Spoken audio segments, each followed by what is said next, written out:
My name is Connor, and this happened when I was 7 years old, at my family's church in rural Pennsylvania. I want to explain what Easter was like in our house before I get into it, because it matters. My parents were serious about their faith.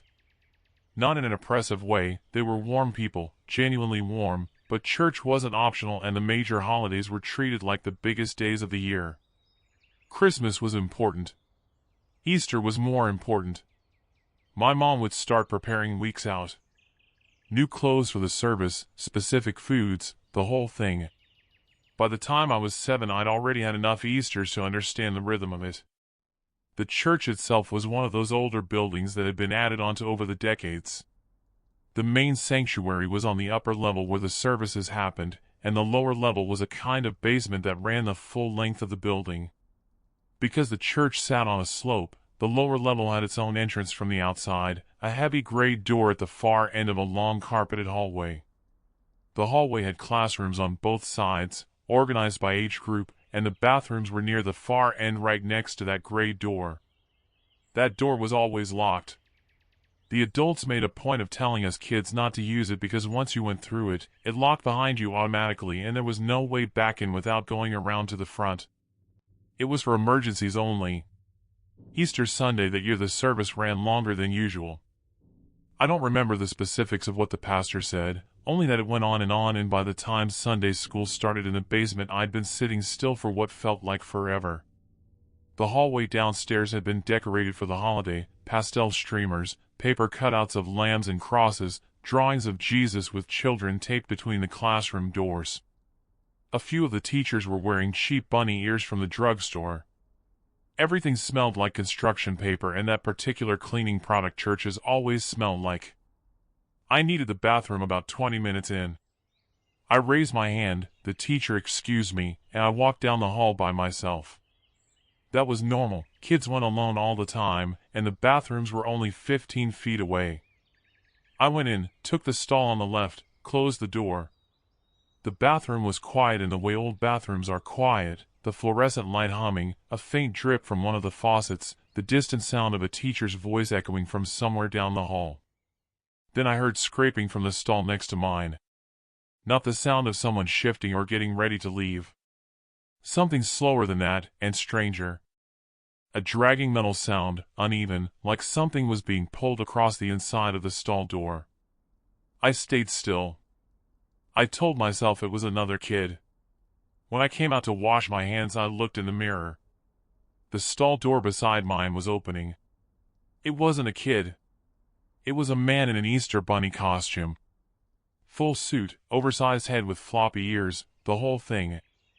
But the costume was wrong, grayish instead of white, stained in several places, the fur flattened and matted like it had been worn many times without washing.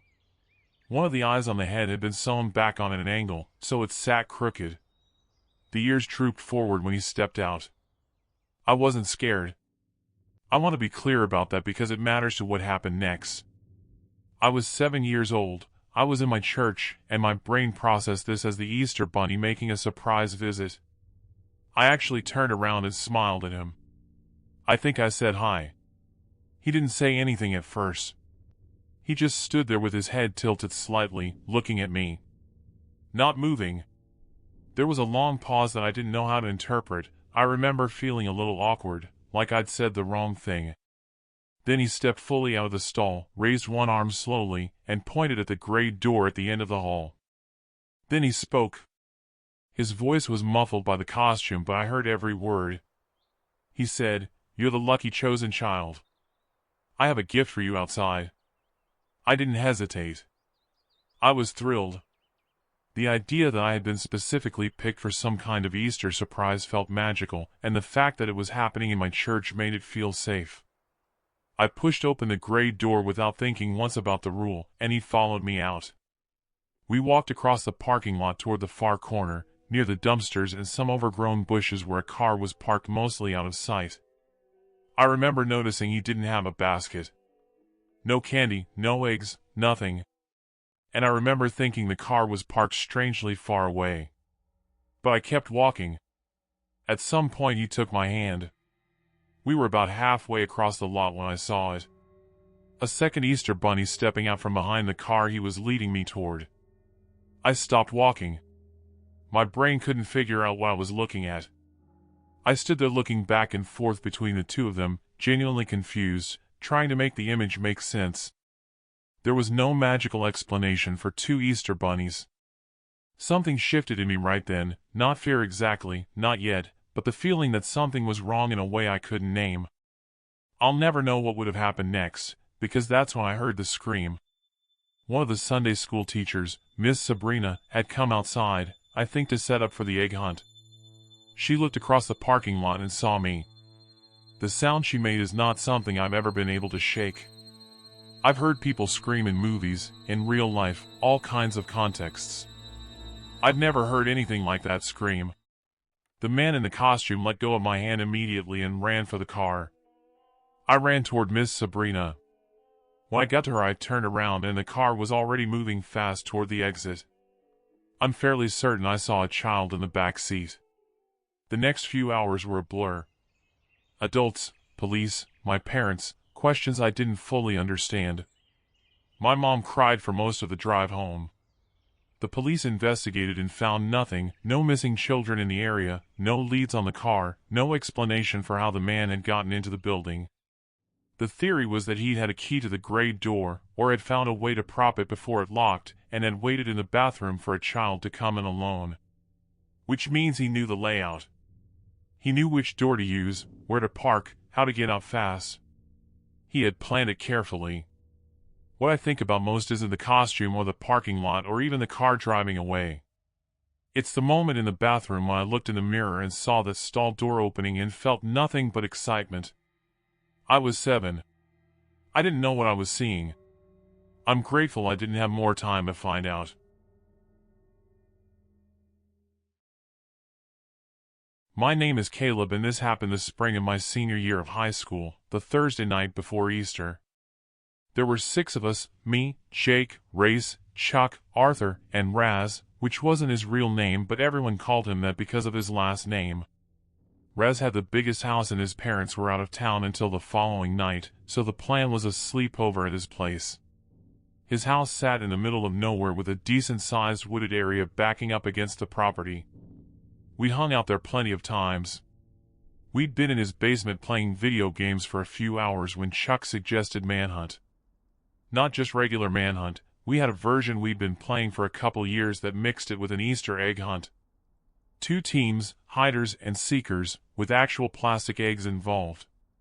It sounds dumb when you describe it, but it was genuinely fun, especially at night.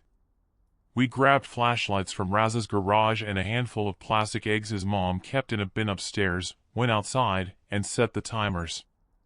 I was on the seeking team with Chuck and Raz. Jake and Arthur were hiding. The sun had just gone down, but it wasn't full dark yet. There was enough moonlight to move without tripping over everything.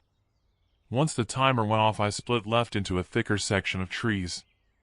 I kept my flashlight off mostly, just clicking it on briefly every few steps to check the ground. The game was more fun when you actually had to sneak. A few minutes and I thought I saw movement ahead of me, maybe 20 or 30 feet out. I stopped. Waited. Saw it again, someone crouching behind a tree, not moving. I assumed it was Race. He always hid close to the seekers, thinking nobody would expect it. I turned my flashlight off completely, crouched, and started circling around behind whoever it was. When I got close enough, I lunged forward and tagged him on the shoulder. He turned around. It wasn't any of my friends. It was a grown man. Slick back hair, wide unfocused eyes, clothes that were torn in several places. He smelled bad, not just unwashed, something worse than that. For a second neither of us moved. I was so caught off guard that I didn't react at all. Then he tackled me. I hit the ground hard, and before I could do anything his hands were around my throat. He was pressing down with his full weight, his knees pinning my arms so I couldn't get leverage. I couldn't get air. I tried to buck him off and couldn't. I tried to yell and nothing came out.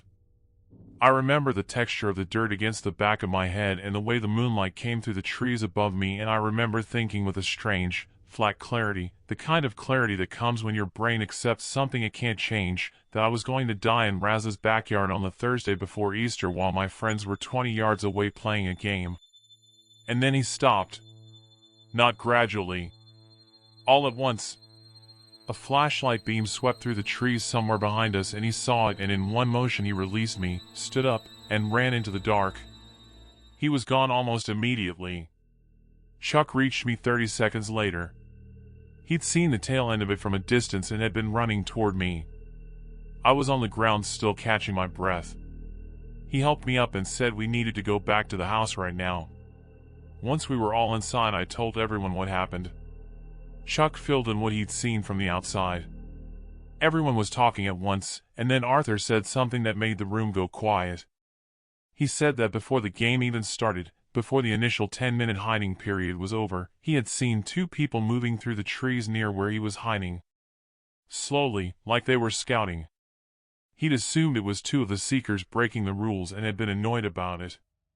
The three of us on the Seeking team looked at each other. None of us had been anywhere near Arthur's side of the property that early. There was no way. Which meant there had been at least 3 people in those woods that night who weren't us. 1 who attacked me. 2 more who had been moving around before the game even started, before we were even outside. Raz refused to call the police. He was grounded and wasn't supposed to have anyone over while his parents were gone, and he didn't want to deal with the consequences. I pushed back hard but eventually caved because no one else was going to back me up. I went to bed early and left before anyone else was awake the next morning. I've thought about that night a lot since then. Specifically about Chuck's flashlight. If he hadn't been running toward me at that exact moment, the man wouldn't have stopped. He had no reason to stop. He wasn't scared of me. I also think about the 2 people Arthur saw before the game started. Moving slowly. Scouting. Like they knew we were going to be out there. I don't know how that's possible. But I haven't been able to come up with a better explanation. My name is Diane, and this happened last Easter at my Uncle John's property in rural Tennessee. Every year our extended family makes the trip out to his place for the holiday. He lives in a large house on a wide open stretch of land with woods on all sides, the kind of property that feels genuinely remote even though it's only about 40 minutes from the nearest town. There are maybe 20 of us who come every year, aunts, uncles, cousins, their kids. It's loud and crowded and I don't particularly love it, but it's tradition and I show up every year. My only real ally during these trips is my cousin Kevin. He's a few years older than me and we've always gravitated toward each other by default, 2 people who are slightly out of place among the hunting and farming crowd. We spent most of Saturday in Uncle John's basement playing pool and avoiding the chaos upstairs. Kevin kept talking about the woods. He'd been exploring them since he was a kid and knew them well. He said most of the family never went more than 100 feet in and that there was genuinely interesting terrain further back that almost nobody had seen. I wasn't interested. I'm not an outdoor person. But by mid-afternoon I'd run out of things to do and Kevin can be convincing when he wants to be, so I agreed to a walk. We told Uncle John where we were going. He said to be back before dark and sent us off. Kevin took the lead, cutting through the backyard into the tree line with the ease of someone who knew every step. There was a kind of natural path that he followed. It wasn't late, maybe 3 in the afternoon, so I wasn't worried about daylight. We walked for about 20 minutes and I started to relax into it. The woods were genuinely beautiful, quiet in the particular way that dense trees are quiet, like the sound gets absorbed rather than just absent. Then we both stopped at the same time. From somewhere ahead of us came a sound. Loud, rhythmic, repeating. A heavy impact against wood, not an animal, not a branch breaking. Something deliberate. Like a mallet or a hammer hitting a tree, over and over with short pauses between. It echoed strangely through the trees and it was hard to tell exactly how far away it was. Kevin tried to stay casual about it but I could see him working through it. He mentioned it might be a hunter, which was technically possible in those woods. Eventually the sound stopped and Kevin decided we should keep going toward where it had come from. I don't know why I agreed. Curiosity, I think. The sound had stopped and the woods had gone back to normal. We hadn't walked more than another 5 minutes when Kevin stopped and held his arm out in front of me. I looked where he was pointing. High up in the trees ahead of us, easily 15 feet off the ground, maybe more, there were crosses nailed into 3 adjacent tree trunks. Upside down. The wood looked old, but the nails looked recent. Whoever had put them there had needed a ladder. Before either of us could say anything, I saw movement to my left. A man was standing between the trees watching us. Thick beard, dark work clothes, completely still. He looked at Kevin briefly and then his eyes moved to me and stayed there. He said, slowly and without any emotion, "You shouldn't be here." Kevin stepped slightly in front of me and apologized to the man. Said we were just leaving. Which we did immediately, turning back the way we came and walking fast without running. The man didn't follow, or if he did, we never heard him. We kept turning around the whole walk back. The woods that had felt beautiful 20 minutes earlier felt completely different now. I kept my eyes on the trees. When we got back to the house, we told Uncle John right away. He listened carefully and then said he didn't know anyone matching the description from neighboring properties. He asked several times whether we thought we'd been followed. We said we didn't think so. He didn't seem relieved by that. I went to bed early that night. The crosses in the man's eyes and the sound of the hammer had settled into my head in a way I couldn't shake. I woke up at around 5 in the morning and couldn't get back to sleep, so I went up to Uncle John's study on the 3rd floor to find something to read. The study has a large window overlooking the backyard. As I walked past it, I saw something at the edge of the woods. A faint flickering. I stopped and looked. It was the pulsing glow of fire, small, like torches, not a bonfire. I stood there for a full 30 seconds trying to convince myself I was misreading it. Then I went downstairs and out onto the back deck to look properly. There were 3 figures standing just inside the tree line, each one holding a small torch. The flames were low and steady in the still air. They weren't moving, weren't walking, weren't doing anything except standing there in a loose line facing the house. Facing me specifically, I had the distinct and awful feeling that they had been watching the window before I appeared in it, and that my appearing hadn't surprised them at all. I stood on the deck for longer than I should have. I don't know why I didn't run immediately. Something about the stillness of them held me in place. They weren't threatening in any obvious way, no movement, no sound, nothing directed at me. Just 3 people standing at the edge of the woods at 5 in the morning holding torches and looking at the house. That was somehow worse than if they had moved. I finally broke and ran to Uncle John's room. He was awake and moving before I finished the first sentence. He grabbed his rifle, pulled on pants, told me to stay inside. He went out onto the deck and scanned the yard. By then the figures had stepped back into the trees and were gone. He fired 3 shots into the air. The sound woke the whole house. The rest of that Easter morning was the worst version of that holiday I've ever experienced. Nobody was hurt. Nobody was found in the woods. But nobody felt comfortable either, and the festive mood never came back. Uncle John has told us since that nothing else strange has happened on the property. I'm glad for that. But I haven't been back since, and I don't think I will be. What stays with me most isn't the figures or the torches. It's the crosses. The fact that they were 15 feet up, nailed into trees that nobody would have reason to climb, in woods that most of the family never went deep enough to find. Someone had put them there and left them there. For how long, I have no idea. And whoever that man was, he knew those woods well enough to be standing there in the dark at 5 in the morning holding a torch. Like he was waiting for something. Or someone. If these stayed with you, subscribe and turn on notifications. The next ones are already waiting.